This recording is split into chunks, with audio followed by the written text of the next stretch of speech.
Hello, I'm Michael Coard, the facilitator of Hip Hop 101. I say facilitator and not instructor because I'm here just like the rest of the students to discuss the culture.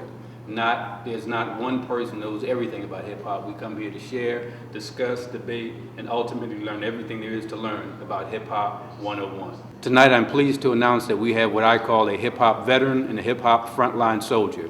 It's a young man who's been involved in the culture since 1976 as a graffiti artist, as a DJ. Now he's doing this thing with PhillyHipHop.com, the premier hip hop webpage in the Pennsylvania area, and he is none other than Funk Wizard Snow. Those of y'all that don't know me, my name is Funk Wizard Snow. If you have heard of me, it's probably through Lady B's Street Beat. I started with her in 1985, and so a few months ago I was her producer. I actually got fed up with over-the-air commercial radio and just stepped off. And I'm concentrating on the website because I'm tired of playing Jay-Z 24 times a day and then Puff Daddy, and it's turned into the rap music industry, which really it runs parallel to hip hop culture. And I'm not interested in that because that's shallow, and that's where outsiders are making money from something that we created. I think that with the internet, we can use technology to kind of, flip the script and distribute ourselves much better. Because in the past, you would have, if you didn't go to a major label, how were you going to get your stuff out and spread the word? Now, for a few dollars, you get a burner, press up some labels in your bedroom with the computer tracks, put up a website for $15 a month, and you take orders, I work at CD Now, that's why I passed out the stickers. You can make 20 copies of your CD and we'll sell it in our store. So that instantly gives you international distribution. We have, I think, 5 million unique visitors a day on the website. So the chances of somebody buying your stuff are real good. I also write reviews for the website. So there's artists that have never been heard of, and if I do a review on their stuff and I feature it on a hip hop page, people will buy it. And a few years ago, that wasn't possible. And I'm just not happy with the direction that hip hop is taking as far as outsiders gaining control. And one of the things that Michael mentioned was the racial aspects of hip hop. Obviously, I'm a white boy, so when I talk about us versus them, I'm not speaking strictly in racial terms. But I think as a white person involved in hip hop, I have a responsibility, to make sure that other white folks, Asians, Indians, people, that are not black or Hispanic, that didn't create the culture, appreciate it and not appropriate it. We shouldn't have happened what happened with rock and roll. And again, the technology with the internet lets us network a lot better. People are a lot better educated than they were back then. And it's just that I think that those of us that aren't black or Hispanic need to recognize what happened, acknowledge it, and not let it happen again. Because once we're privy to that information, because there's a lot of people that are blind and don't know about that. But I feel that when you do find out about that, it's your responsibility to tell the truth. That gets me in trouble a lot of times. That's why I'm doing my own thing now. I want the hip hop to come straight from the heart. That's why I started my own online radio station. So the DJs that I have mixing for me, they say, can I play this? Can I play that? There's no format. You play whatever you want, you say whatever you want. It's not regulated. Just to give y'all a little bit more information on my background, I did start in '76 writing graffiti. That was my introduction to hip hop. And for those of y'all that don't know, Philly is the birthplace of graffiti. Some people say that Philly started rap with Jocko and all that. They go a little bit overboard with the Philly, fanaticism. But the first two graffiti artists were Cornbread and Cool Earl, and they were from Philly. Now, of course, New York took the idea and they blew it up. And you got to give them credit for, making it worldwide, but it did originate here. Another thing I want to talk about is the 4 elements of hip hop.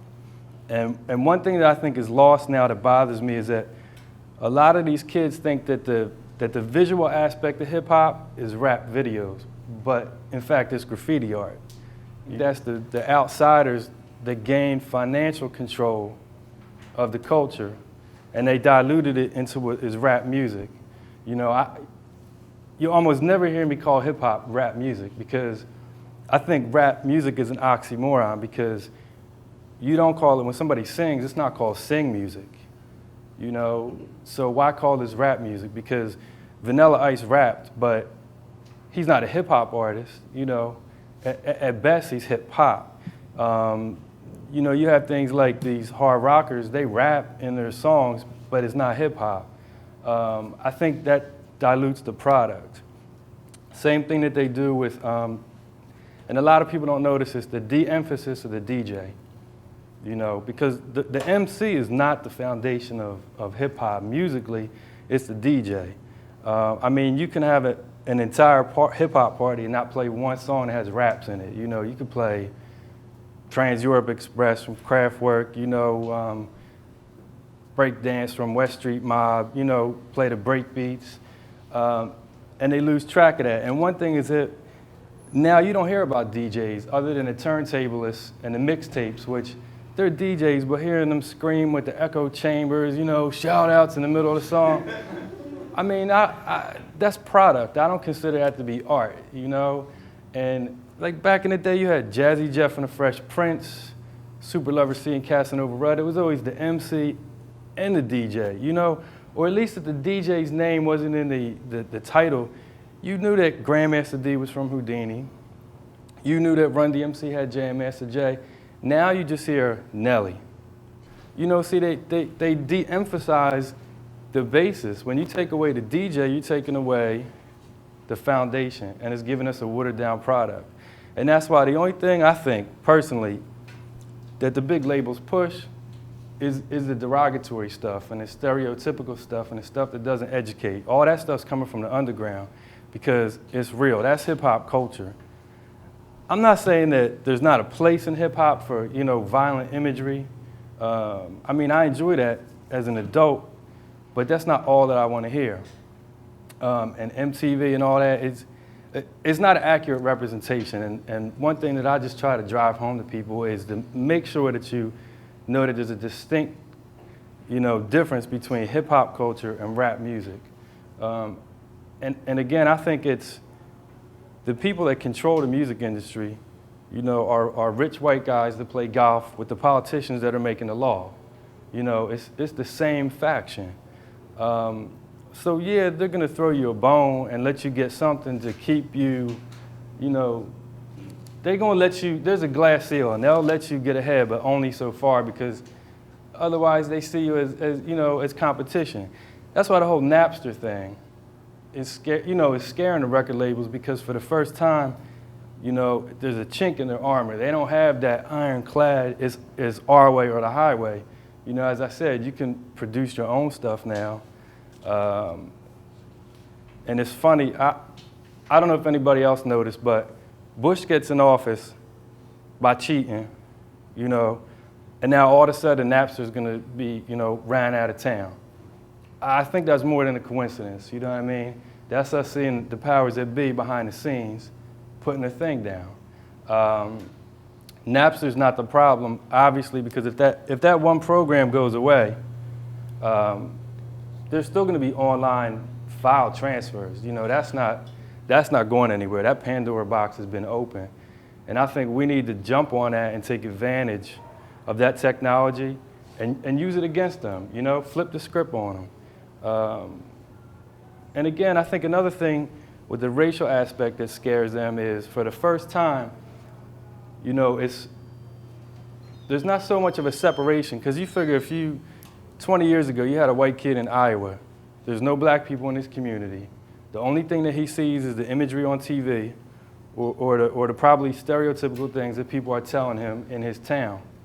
But now he can go up to his bedroom, he can log on to the Nation of Gods and Earths, he can log on to Wu-Tang, he can listen to KRS-One, to Chuck D speak, and get it unfiltered. And that makes them, you know, that makes the people that are controlling things nervous.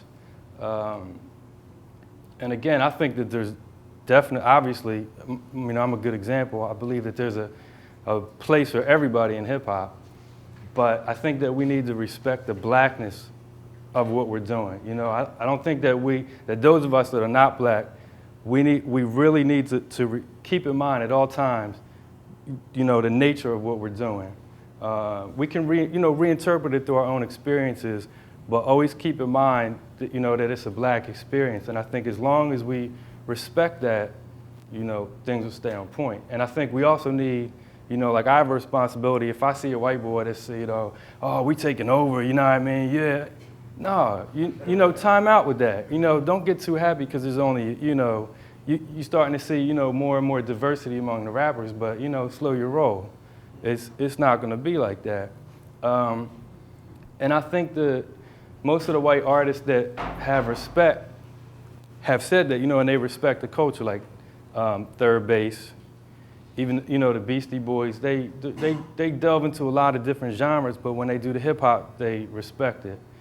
You have somebody like Vanilla Ice gets no respect because he fronted. That's product that they throw out there to you. And now you have a lot of the labels that are running around and they're just trying to throw as many white faces at you as they can. But I don't think that works ultimately. Some people say, yeah, that the white kids are going to buy stuff because they see someone they can identify with. I think Eminem is a good example. Obviously, he has skills. I think he's a legitimate MC, but the fact that he's white does get him more fans. Now, that's not his fault, but he has skills, and that's why. Because there's a lot of them that you never hear about that they try to throw out and they die because the consumer doesn't want to hear, something coming from somebody that looks like them but's whack. Because a lot of people say, eventually that there's going to be like it is jazz. You think it's smooth jazz, and you think of a, 40-year-old white guy with long hair playing, the flute. And you know what I mean? And how it's like, you think about, where did it flip to? I don't think that's going to happen because of technology and just time.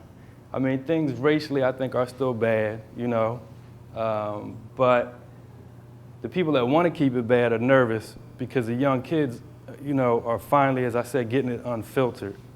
And I saw it myself way back because I started in '76. I'm 34 years old. I started rhyming in '79. I did not see another white boy rhyme until I saw MC Search in 1986. And I saw him at the Norristown Fresh Festival.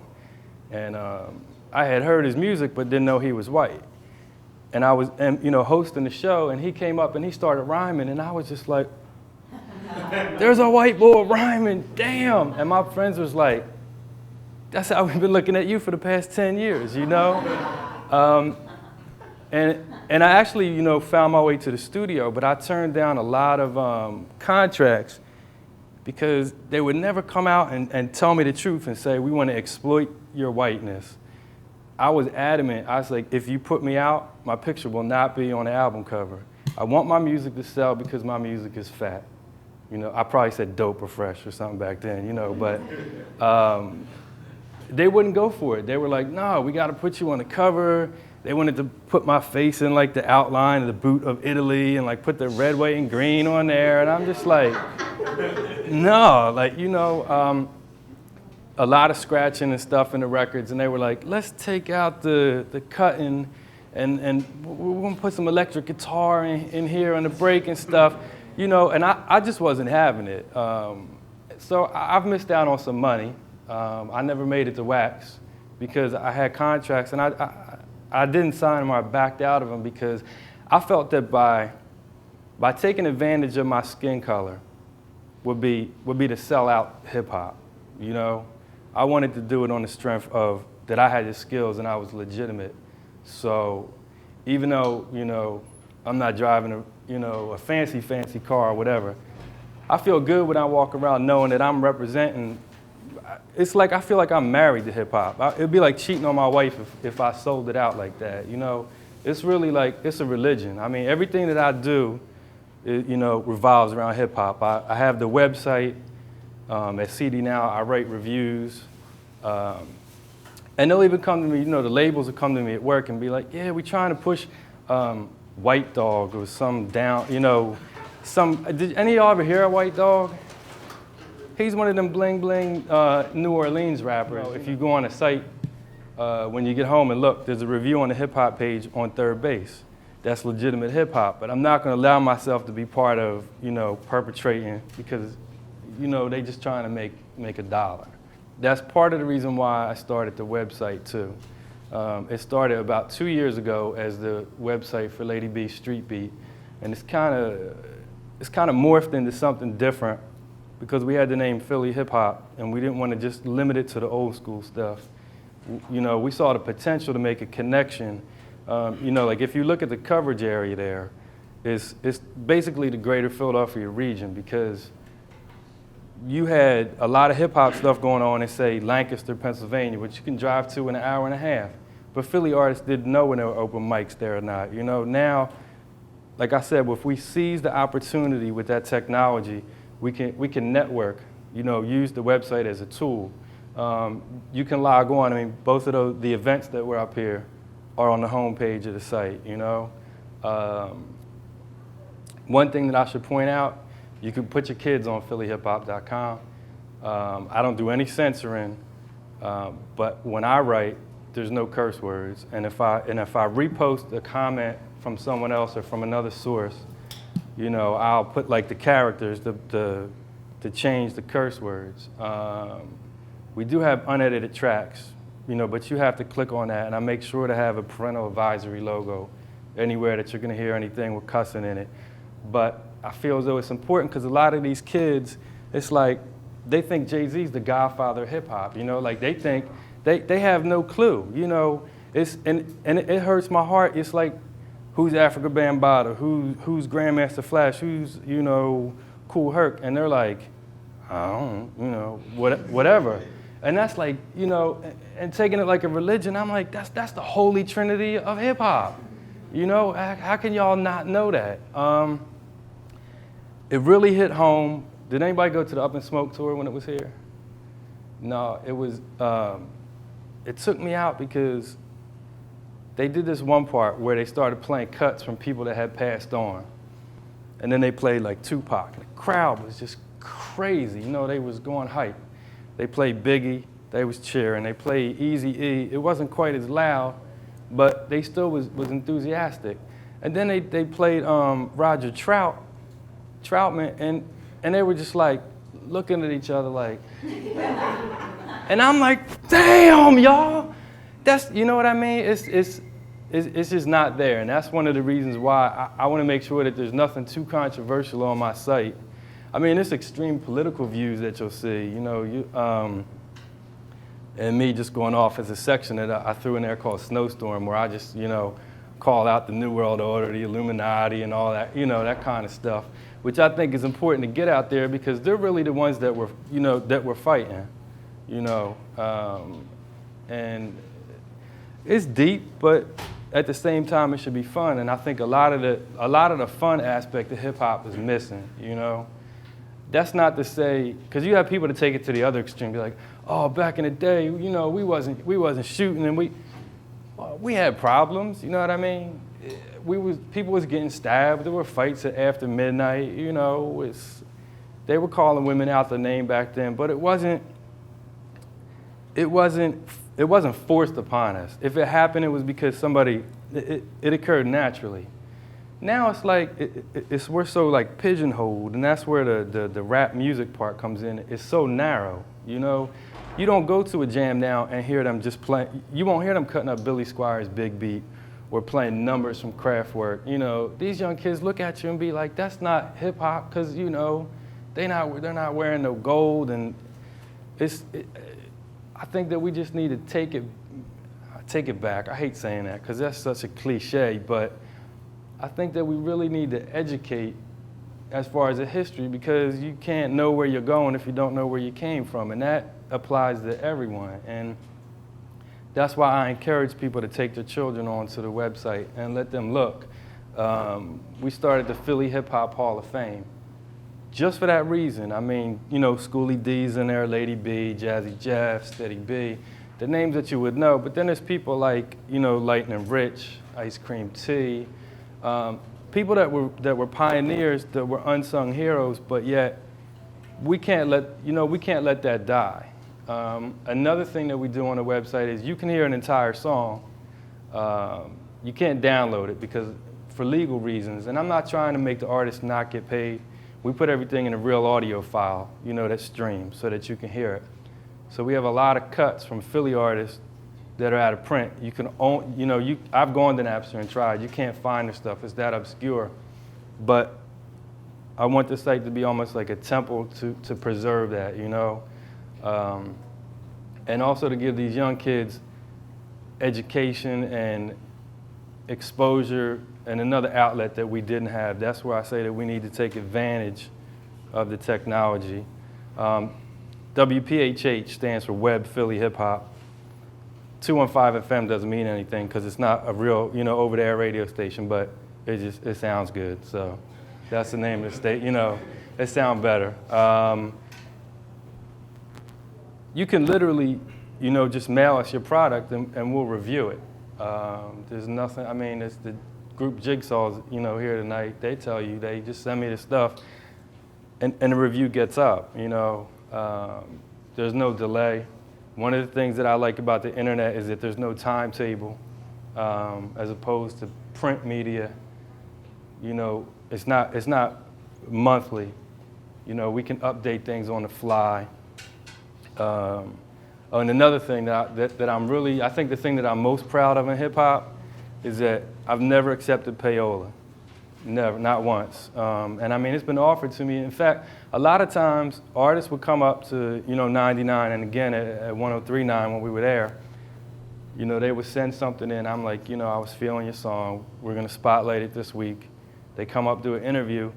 And then as I'm walking them out, they go in their pocket and be like, oh, you know, what do I owe you? And I'm just like, you don't owe me nothing. Because if your song was whack, I wouldn't play it for $1,000. You know, I'm like, I played it because I felt that you deserved the exposure. You know, and they're just like taken back by that. And it's sad that people are so, it's like that's the norm, that they think that they have to pay. And the reason that people think they have to pay for that is because they think that's the only outlet, because that's what's driven into us. I want to be played 43 times a day like Jay-Z. If I don't get on Power 99 or Philly 103.9, I have absolutely no shot to have a career. That's not true, but that's the mentality that a lot of these young cats have. And we're trying to provide an alternative to that. You know, we can do that with a lot of links. If any artist that has a website, you know, they send us the URL, we just add a link in the Philly area artist link section and people can check you out. We just make sure I'm not missing anything on the website.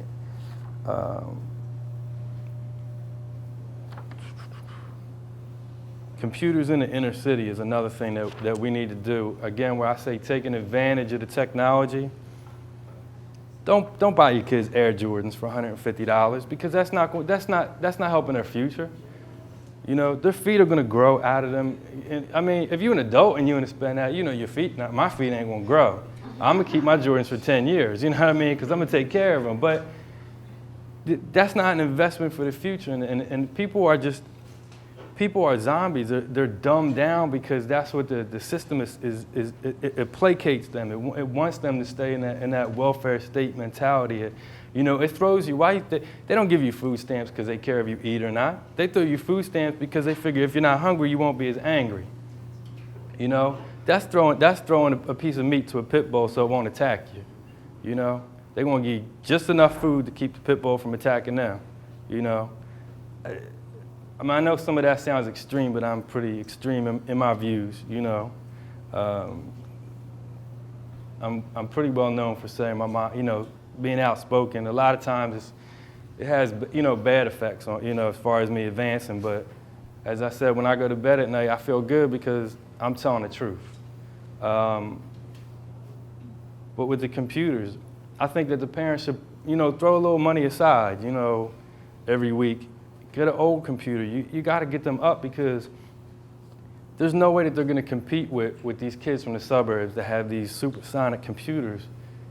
I mean, I think that that's going to be more of the divide in the 21st century.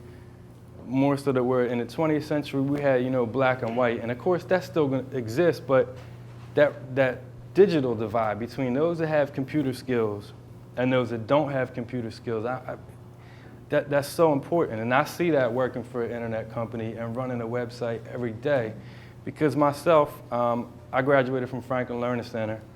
I didn't have a computer when I was in high school, I mean, and of course the computers back then were like them Coards, they were like ancient, but I found myself at 25 years old and said, I have no computer skills. I mean, what can I do? I don't want to be pigeonholed. And I just sucked it up, and started. And so it was never too late to start. When I say that everybody needs computers, I don't only mean the children. I'm teaching my parents now. I'm like, y'all need to, it took me 20 years to show y'all how to program the VCR. We got that down. Now let's try, let's try the internet now. And again, and it's not just, when I say the inner city, I don't mean just black kids, because them poor white kids in Kensington are in the same situation. They can't compete with the suburbanites. And they have to have that. I mean, if y'all remember anything from what I'm saying tonight, please tell your family, your friends. It's so important that it's so readily available to us that we need to seize the opportunity that we're given with the computers. That life is the internet, life is computers. It's just that's the way that things are going. I also think that because of that, we can break down a lot of the walls of ignorance that the Illuminati and the secret societies, the Bushes with the Bilderbergers and all that. They want the black people to hate the white people. Because that's divide and conquer. Because I look at it like this. Just imagine,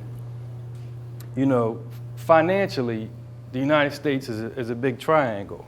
Most of us are down at the bottom, you know what I mean? And then you got the people up top that are throwing us down the crumbs to keep us under control.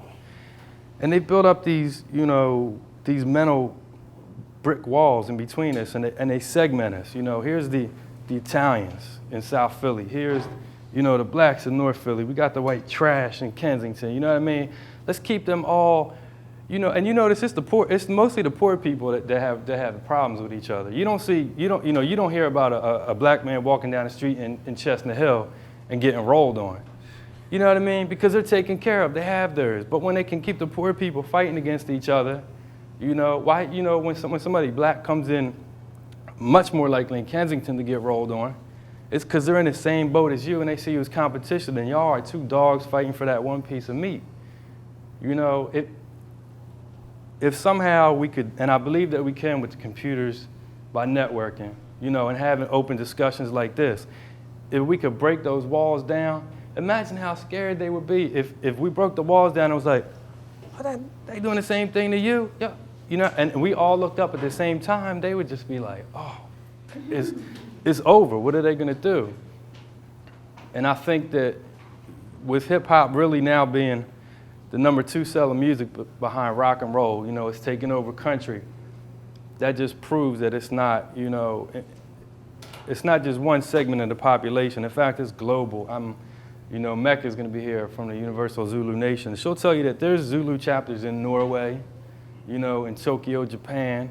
It's a universal movement. Obviously, that's part of the name of it, but I think we all need to jump on that bandwagon, and put some fear into the heart of the people that created the mess that that things are right now. That's really all I have to say. I mean, if y'all have questions, Before we start with the questions, can we give them a round of applause? Thank you. If anybody has questions or comments, just shoot them out. Uh-huh. I was just wondering, how did you come into like all the information about Illuminati? Can you speak up so everybody can hear? I was just wondering how you came into all the information about the New World Order and Illuminati. Like, what sources did you find that information? Some of the information I delved deeper into it through information from the internet. A lot of stuff from the internet. There's a lot of links in the snowstorm section, which is my political forum on the website.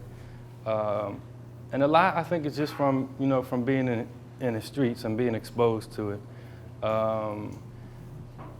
I think it's hard for a lot of people. One thing that I try to do is I want to hear what everybody has to say, whether it's derogatory towards me or not, because I figure either I may be enlightened, or if I decide that the person is my enemy, I can't defeat my enemy if I don't know my enemy. So I've sat with I don't know how many of y'all are familiar with the Hebrew Israelites. Like I've gone to the Hebrew Israelite schools where they're, they not hostile towards me, but I know, their ideology and know that they're not exactly that happy with me. But if they offer me the opportunity to go and listen to them speak, I might not agree with what they have to say, but I might pick up something that makes me understand.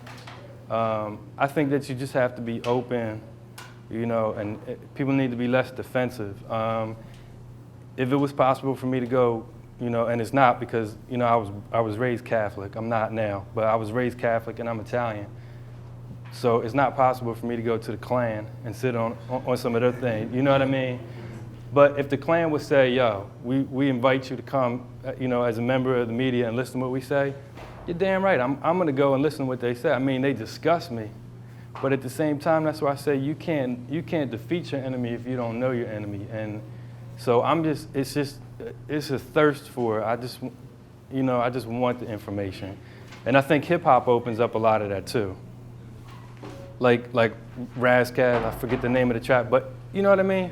That's why I talk about how you could have like a white kid in Iowa and he can listen to Razzcast and say, oh, well, they didn't tell me that, or you hear a track where they say, Jesus was a black man. And for a lot of white kids, they, not only do they not agree with it, they never heard that concept. But then if they hear somebody break it down, like, oh, they were in Egypt, but, and with Moses and whatever, and it gets them thinking.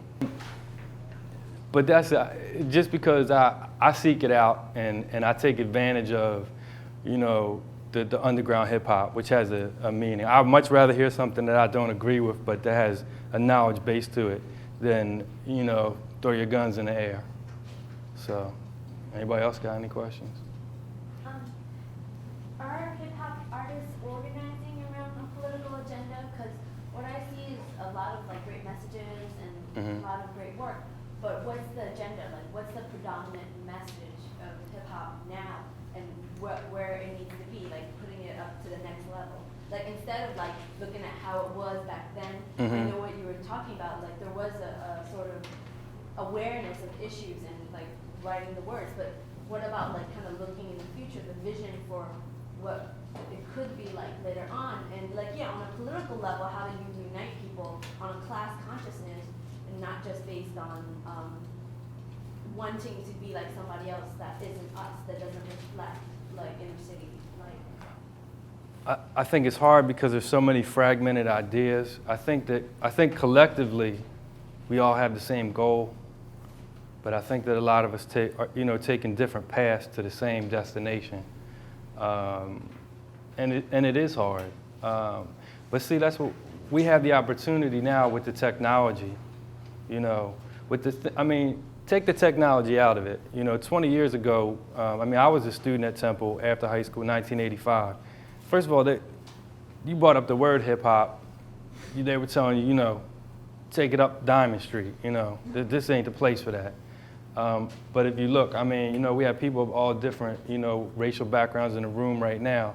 That's a start. It opens up a dialogue and it lets us know that, okay, this white boy that's speaking, he's got this agenda. We're doing this. It's just I think it's coming, and I think with the opportunity again, I know I keep going back to the computers and the internet. It gives you an insight. I email people and be like, yo, I don't understand everything that y'all talking about in your agenda, like the resurrection time that's coming up. I read the information that they have. I posted it on the website. I don't necessarily, completely comprehend it, but I'm gonna make it my business to be there, so that I can represent to them what I'm trying to do, and see if we can find some common ground. So I mean, there's not a magical answer to your question. It is hard, but I think that the information is much more readily available, you know. So your vision would be like kind of people connected, they're on the net, listening to hip hop, learning.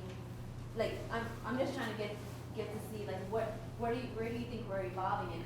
Is being technologically advanced mean that we're actually using the knowledge and turning it into wisdom? Like there's a difference between being like inundated with information and actually using that information and kind of the day-to-day interaction.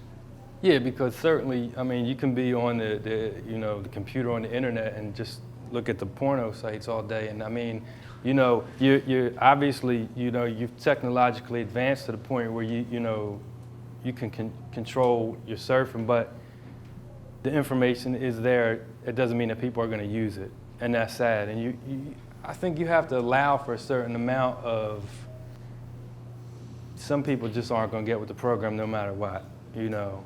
But for the people that want it, I mean, like, you know, I can tell that you're legitimately interested. You know, you're the type of person that will go and search out other things. You know what I'm trying to say? It's there, but it's up to you. I think that we need to stop looking to other people to hold our hands, and just if we individually all kind of move in the same direction, you know, we're going to find other people along the journey. What's your name? I'm sorry. Leah. I like what she was saying because I made in my mind that hip hop represents something greater than just one, you know, entity now. It's you know, I have an acronym for hip hop. It's called having information push humans over powers. What powers? That's fact. The powers that be, you know, the powers that are over us, that keeps us divided and conquered between, you know, races and things like that. Hip hop to me is the only genre that has brought all races of people together under one label. Right. And I appreciate the fact that, you know, black, white, Chinese, Puerto Ricans, all these people can come together under one umbrella and represent information not based on what their moms have said by prejudice, you know, prejudging them, and, you know, different types of things that they brought down through racial prejudice or whatever, but represents individuals for, you know, who you are. Like, if I get to know you for who you are, I'm going to talk to you. I don't want to talk to your mom and your dad or whoever with their basic traditional values and their mindsets concerning other races of people. But I want to talk to you to learn me and for me to learn you. And that way, that interaction, I believe, opens up, like you said, an open-mindedness to other things that people might not have ventured into had they not been confined to that little prejudgmental, you know, attitude from their parental or their traditional values. Right. You know, I think that's good about hip-hop. You know, having information, the more information people get, you have power over the powers that be. Having information puts humans over powers. Exactly. You said in 30 seconds what it took me a half hour to say. First of all, I'd like to give you your props for recognizing that, you know, where hip hop started and digging into it, you know, not just coming up here and saying something that, you know, you don't have no idea what you're talking about. Obviously, you know what you're talking about. But I would like to know, how did you start to get into hip hop? What turned you on to hip hop music, you know, besides writing graffiti and stuff like that? When did you decide to say, you know, or did you just like the beat, the skills that people were spitting? Come on about getting into hip hop. The first time I heard Rapper's Delight, which was in '79, it was instantly, and it sounds kind of corny, but you know, they say that there's like a catharsis. There's times in your life, there's certain events that happen that just change you. It was almost like it's corny, but it was almost like a spiritual experience when I heard Rapper's Delight. You know, because I grew up in Germantown, so I was in an environment where, you know, I was listening to P-Funk and Earth, Wind & Fire and Brothers Johnson and all, you know, the funk stuff. So I was already like, DAS was a station I listened to. That's what I was digging. But then when I heard Rapper's Delight, it just made me like I remember, I can tell you exactly what happened. I was doing my homework in my room. It was on Wizard 100, which was an AM station. Come on in, y'all. Can I stop for 1 minute and give props? This is Jeff Mills, that was Lady B's original DJ on Power 99. And his partner, the original DJ Woody Wood from South Jersey.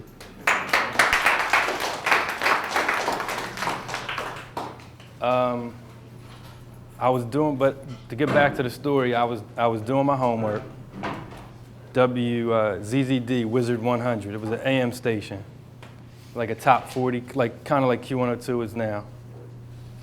The song, they were like, we're gonna play a song, like, we're gonna play a song that you never heard before. And I'm just like, whatever.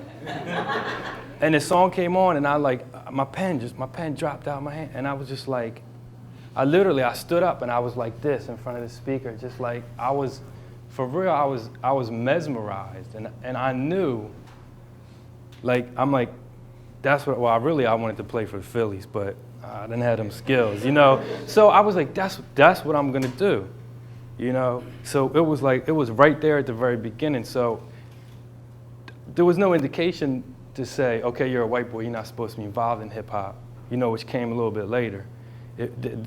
Because I was right there. I'm not, and I don't want to misrepresent like I was there, the day that, Kool Herc bought his stuff, came out the projects with his speakers. But as far as Philly hip hop, I pretty much was there, from day one. And everybody else in my neighborhood felt the same way about the song. And then right after that, we heard, Grandmaster Flash and the Funky 4 plus one more. And it was just like, it was, the first time listening to Rapper's Delight was like, and I've never smoked, but what I assume like taking that first hit of crack. And then, and you just instantly, you're like, damn, you know what I mean? And you didn't have the same avenue, so you had to listen to the radio to hear it.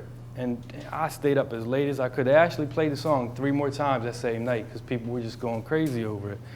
So that when we heard, we walking around like, damn, what's that, the song, and then we heard Grandmaster Flash and was like, oh my God, there's another one, And in the first year or so, people were like, and I mean, it's still to today, it's ridiculous. Hip hop been around for so long. Oh, it's a fad, It's a fad, it's a whole new, it spanned generations now, If, you think about it, I'm on my 4th decade of hip hop now because I started in '79, so I got the '70s, '80s, '90s, and now the new millennium. That's crazy, And I just knew. It was like being addicted to drugs. It was like I went out and I didn't spend my money on anything but going downtown after school to Funko Mart, spending my $2.99 to get my 112-inch because I couldn't afford 2. You know what I mean? And listening to Lady B when she was on WHAT, and that was the only outlet that there was for hip hop. So on Saturday afternoons, you would make your little dub tapes from AM radio, and walk around with your box all week, and you playing the same hour and a half of music is over and over and over again. But it was like, I feel like I'm blessed that I was born at the time I was to be able to enjoy that. Because there were no rules, There was nobody did it because they thought they were going to get paid. I mean, you did it because you wanted to be known in your neighborhood, or because you wanted the girls, or you just did it because you felt it. And I knew, like, I literally knew from that point that no matter what anyone else did with hip hop, that it wouldn't die because I was just going to do it forever because I just felt it that strong. So. I know I made it seem like this amazing, story, but it was that important to me. And I have that much, reverence for it, and, that it's just, if I seem enthusiastic, it's because I am, I am. Any other questions? What would it take to bring back, the 3 elements of hip hop? There's only one element now. It's no more of a break dancing, no more of a graffiti. Would you think that would, draw more people to hip hop, some elements come back? See, it's not that it went away. I mean, there's still people, there's still breakers, and there's still, people writing graffiti, but it's somewhat segmented, into it's almost like different subcultures.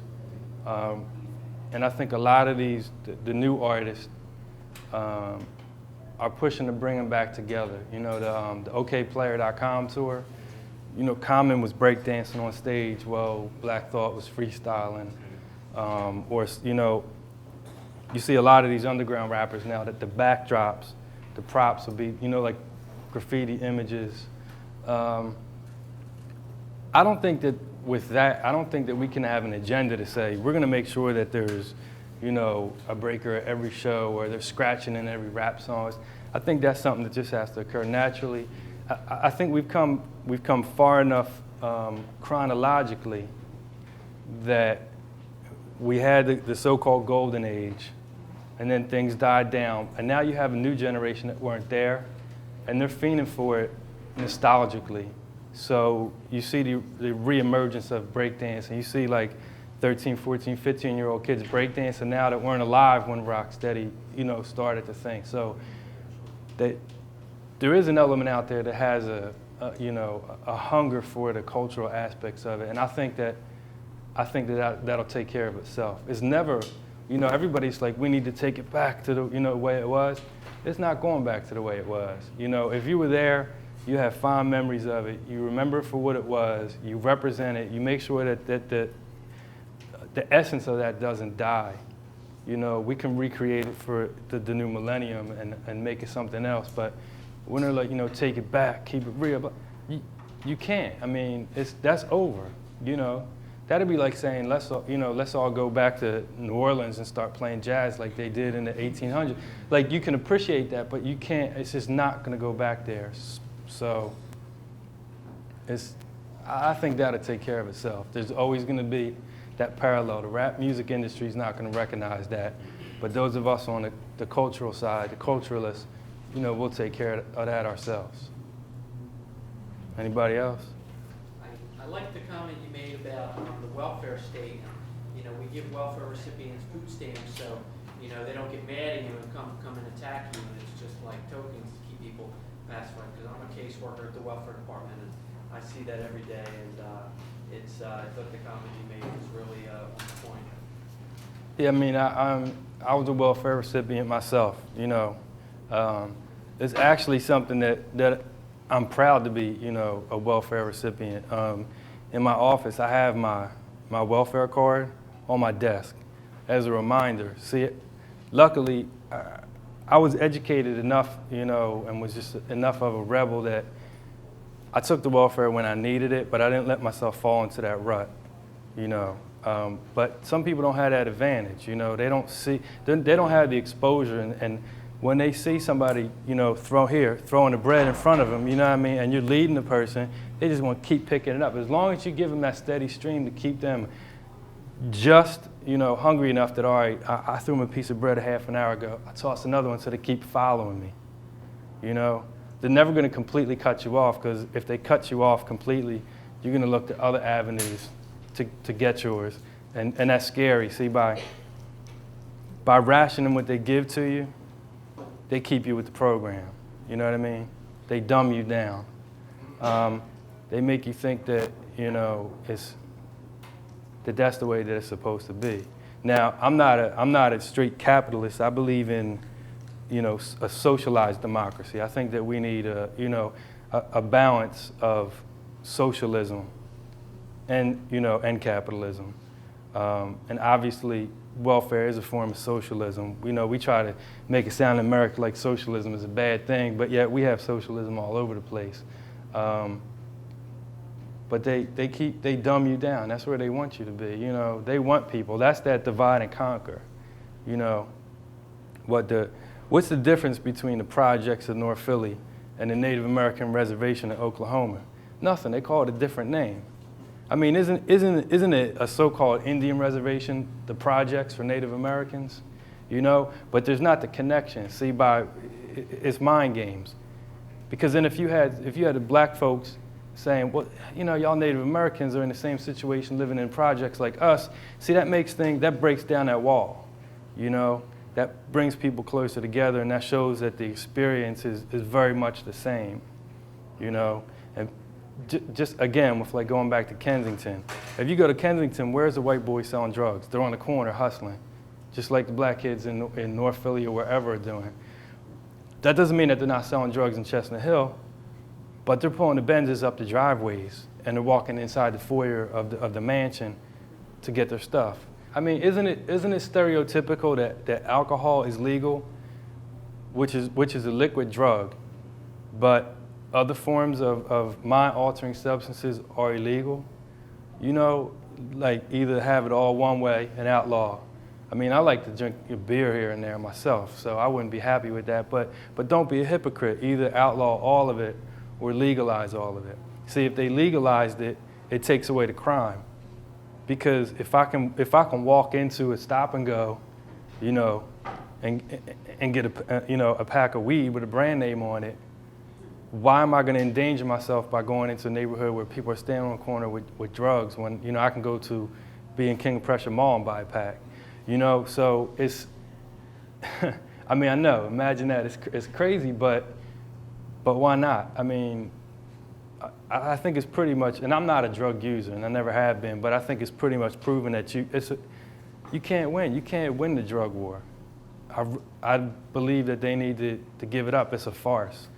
We have about maybe 15 minutes left. That clock is slow. Can we keep the comments to hip hop? Sure. We can talk about the other stuff at 9. No, I'm sorry. No, that's cool. That's cool. Any more hip hop related questions? How do you get your funding? Like to do your website and the radio station and stuff? Like, how From do my you- debit card in my back pocket. From my debit card. But you know, it's not expensive. It cost me $35 a month for the web space to run phillyhiphop.com. That's it. Everything else is manpower. So, you know, I have the software, and it's just a matter of putting in the time. But I mean, any of y'all can start a website. You know, you get Front Page 2000 or Dreamweaver. You get software to be able to do that. You just upload the information to a website. The website costs you, there's a site called Internet. You can get a website for $15 for a year to register the domain name. So you spend $15 to get the name, and I pay $35 a month, but I have a large space because I have audio files, and you know, my site is pretty extensive. But if it was like an artist that just wanted to showcase their own music, you can get a website for $10, $15. So you figure for a $15 investment to get the name, and then $10 or $15 a month, that's what goes back again to where I said that makes the major record labels nervous, because you have options now. And not only do you have options, but you have options affordably because of the proliferation of, you know, all the software and the internet. And what does it cost you to put text on your, you know, on your site that says, send in $10 money order, and I'll, you know, mail you out my CD. And the rest is just, it's putting in the time. It's just going to the different websites, to the different chat rooms and message boards and saying, check out, you know, this artist. They got this fat new track, and you just put up some audio clips so people can hear what they're about to buy. And that's almost nothing. You spend that much for 2 people to go to the movies, you can have a website up for that for an entire month. So it's the price that makes it attractive, and that people don't realize. Like, I'm just asking, did you realize that you could do it for that cheaply? See, I mean, the information is out there, but they're not going to tell you. You know, you have to find out on your own. What is your feel on the music being used as a tool, a brainwash tool, as opposed to a tool that's going to bring people together, doing the right thing and acting in the appropriate right way? What is your feel on that? I think there's definitely a game plan by the outsiders that have control of the music industry, that's what they, you know, put down our throat. Because if you hear, you know, back that ass up 43 times a day, and you're 12 years old, then what are you going to want to hear? You're going to want to hear something, I mean, that's like that. I mean, I know it's happened to me. I'm sure it's happened to all y'all, that you hear a song on the radio and you're like, that's all right. Then a week later, you find yourself like, yeah, you know, but why? Like, what happened? You know, it's the repetitiveness. It's that if they tell you that, you know, you like this long enough, after a while, you're going to say, and see, Jeff Mills is laughing because he's worked in big time radio too. He knows the same thing. When we worked at 99 and Public Enemy first came out, they didn't want us to play Public Enemy because they were anti-white, supposedly. You know, it was like, oh, because, you know, they had strayed from the core stuff, throw your hands in the air, party like you just don't care, you know, and had some substance. That scared people, and it filtered down, and they wouldn't allow us to play that. Now, they couldn't tell you who the group members were. They couldn't tell you what the music sounded like, but they knew the hype that they read in the mainstream media. I had to take records home and soak them in my bathtub to take that Public Enemy label off. And then we would just play it without the label on it on Friday nights. And if they came in and was like, who that? And we'd just be like, MC1 and DJ2, whatever, like, you know, and they're just like, okay, you know, like, and had no clue. But how sad is it that we had to, you know, had to do stuff like that? We weren't allowed to play records. They legally took action to stop us from playing records. Had served us the papers during the evening, and they told us we can't play whatever, I guess, that new album was out. So this is when Peter Piper had just come out, and they're telling us you can't play Run DMC. So we just took a big black magic marker and just, you know, it's not Run DMC again. This is DJ whoever. And they had no clue because they only had a financial interest in it, you know? And that also goes back to the radio stations. I have a problem with, you know, the same regurgitated themes and things that they play over and over again. But at the same time, you have to keep in mind, they don't have the same agenda as us.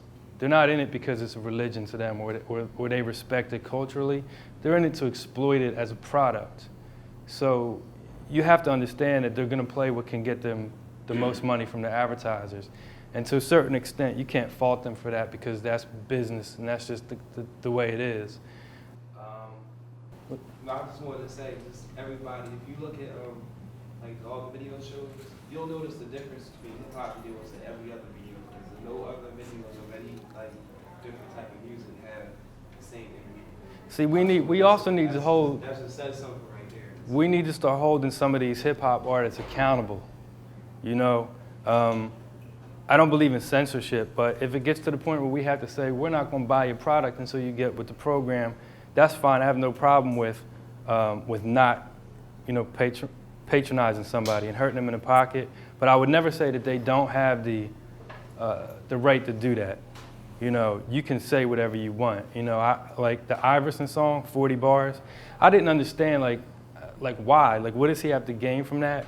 But at the same time, I defended him, his right to say it. I think he had every right to be an idiot, you know, which I thought he was with that song. But he had the right to do it, and I don't think that we should censor that. But we need to say, you know, like Jay-Z, you know, you're in bed with those, you know, them rich people that are doing it by falling in line, you know. I mean, you think about, look at Nas and Jay-Z. At one time, we loved them. I mean, they were, you know, lyricists. And somewhere along the line, they got caught up in the, you know, I don't want to hear about, just me, if I hear the word cheese, I'm cutting it off. I mean, how many rollies can you have? You know, how much Cristal can you drink? It's ridiculous, and it's not reality, and they're basically characters, and they have the right to do that. And at the same time, I'm with you that we need to take responsibility, but then you had the people that swing to the other side that we need to fear too, like C. Dolores Tucker. You know, in my opinion, I mean, I respect her because she's, you know, an older woman, but she's a fool. Why is it, you know, in some of her ideology, how come when Bruce Willis is killing, you know, 300 people in Die Hard, it's entertainment, but when they're talking about killing people in rap music, we have to boycott it and it can't exist. Oh yeah, I wanted to ask about the financial ramification, like how do you make money from having a website like that? Okay, right now, to date, and I don't mind sharing this, I have not made a penny. And I've been doing it for 2 years. If I wasn't passionate about it, I couldn't do it because I work at CD Now. That's my 9 to 5. I'm on the computer, you know, doing that stuff, and then I come home, and then I'm back on the computer in my office at home, working on the website till 12, 1 o'clock in the morning. So it runs me ragged, but I have that passion to see in the long run, it does two things. Number one, I legitimately want to help a lot of these young kids to give them an avenue. That's why I don't take payola, why I never have. If anybody emails me, and Michael can tell you, you know, firsthand, you know, we had never met. He emailed me and said, I'm doing this thing at Temple, and it was just like, it's up. You know, I think it's rare that somebody stands behind what they say, but when you've been doing something for 2 years and ain't made a penny off of it, that pretty much proves it. In the long run, as the traffic builds and I turn PhillyHipHop.com into an online community, then I can go to the record labels and say, yo, I got 1 million hits a month. Let's talk about some advertising. So my agenda is different. I'm not in it like the record companies that don't care or care to know about the people involved. They just want the checks to keep rolling in. You know, I pretty much have let my financial situation take a back seat, but it's because I can afford it. $35 a month is $35, but it's not keeping me from paying any other bills. So again, it's that low cost. It's the fact that it's proliferated to the point where you can do it cheaply. We just have a few minutes left, so we'll take one more question and some closing remarks. Anybody else? All right, this will be the closing remarks. Make sure all y'all log on PhillyHipHop.com. Get my hits up there. The more hits I have, the more money I can charge the advertisers. Thank you.